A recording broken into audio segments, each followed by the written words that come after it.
তামিম দারি একজন সাহাবী, কি নাম? তামিম দারি রাদিয়াল্লাহু আনহু। তিনি একবার 30 জন বা 40 জন সাথীকে নিয়ে সাগরে সফর করতে শুরু করলেন।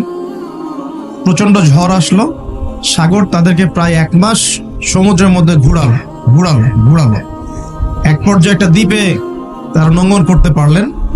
সেই দ্বীপে তারা একটা প্রাণীকে দেখতে পেলেন, যে প্রাণীর গায়ে প্রচুর লোম ছিল। কি ছিল?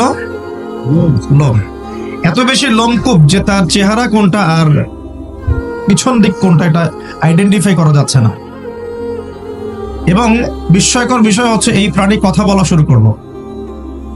তারা বলল, তোমরা কারা? তারা বলল, আমরা আরব থেকে এসেছি। এরকম কিছু কনভারসেশন হলো।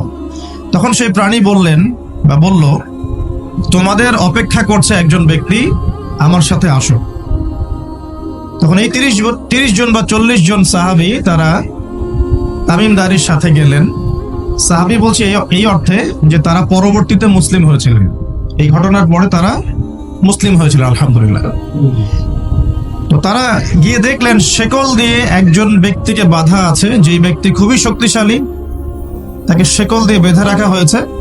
এবং সেই ব্যক্তি তাদেরকে জিজ্ঞাসা করছিল, তোমরা কোত্থেকে এসেছো? তামিম দারি রাদিয়াল্লাহু আনহু তিনি বলছেন, আমরা মক্কা থেকে এসেছি, মদিনা মক্কা থেকে এসেছি। কি উদ্দেশ্যে? এই উদ্দেশ্যে, তোমাদের সেখানে একজন ব্যক্তি আছে মুহাম্মদ, তার কি খবর? তামিম দারি রাদিয়াল্লাহু আনহু বলছেন, তার খবর হচ্ছে বালতির মতো। কিসের মতো? বালতির মতো। কখনো তিনি বিজয় লাভ করছেন, কখনো আবার মুশরিকরা বিজয় লাভ করছে। মানে বদরের যুদ্ধে তিনি জয়লাভ করেছেন, উহুদের যুদ্ধে আবার মুশরিকরা মুসলিমদেরকে বিপর্যয়ের সম্মুখীন করেছেন।